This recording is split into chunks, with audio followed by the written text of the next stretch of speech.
Good afternoon, everybody. It's Debbie and Rolo here, though I'm not sure Rolo is going to stay very long. I expect he'll run off in a minute. Anyway, today we're going to read from the fourth book in the Secret Adventures of Rolo series. This one is called Jewel, Dog and the Dragon. And I'm going to read you one of Rolo's blogs. These are things that happen in his everyday life that I actually witness, aside from his time-travelling adventures. So this one's called Rolo Dog Blog, The Drone. The smiley lady was using delaying tactics for our walk this morning. When we finally got out, she marched me straight over to the field, and I was delighted to see that my great friends Merlin and Juno were already there. We had a great game of I wee you wee and chased Merlin's tennis ball for ages. That big dog is far too polite to snatch his ball off me, and Juno and I both have terrier skills, so we sneaked his much-loved tennis ball away and ran around like this for ages, wearing each other out, which is actually impossible for a terrier.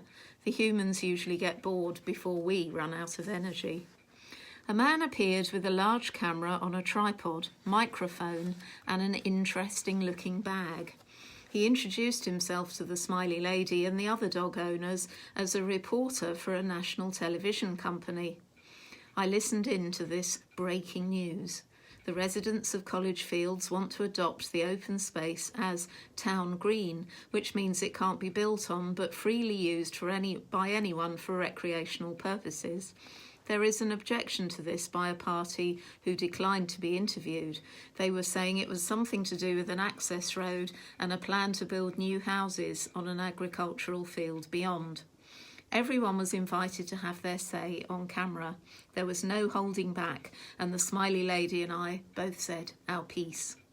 The reporter filmed us dogs playing and our people chatting, and it was a glorious sunny morning. All was going well. Then the reporter opened the black bag and took out a strange black object. He flicked a switch and it started making a loud bleeping sound, and it took to the air. This reminded me of an incident with the floppy-haired boy's helicopter I had once tried to kill because the noise it made nearly drove me mad. This thing was making the same sound. I still had Merlin's tennis ball in my mouth and I wasn't going to drop that, so I couldn't bark at the bleeping thing at first, but I kept running round in circles as it rose up in the sky and hovered menacingly overhead. I dropped the ball and started barking and jumping up at it.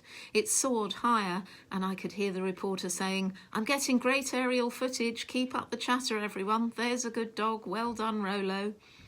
When the man felt he'd filmed enough action for the news story, he wanted to land the whirring craft. I was having none of it. The smiley lady was spinning round the cameraman trying to get hold of my harness to clip my lead back on. I wasn't going to let her stop me. I couldn't understand why the bleeping didn't affect the humans in the same way that it got to me. She shouted to the cameraman, "Keep the drone up until I get hold of Rolo or he'll destroy it." I'm just going to show you the picture that accompanies this, Chantal's fabulous drawing. You can see Merlin there and Juno. The other dog owners joined in the chase. Everyone was trying to catch hold of me while the annoying thing beeped on overhead.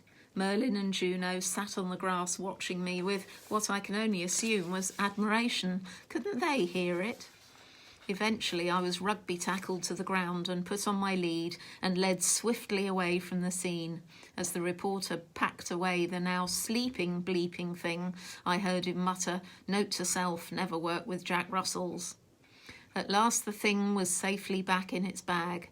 This reminded me of a similar incident when the smiley lady's smoke alarm went off. It kept on beeping and flashing, and she had to climb up a stepladder and take it down from the hall ceiling.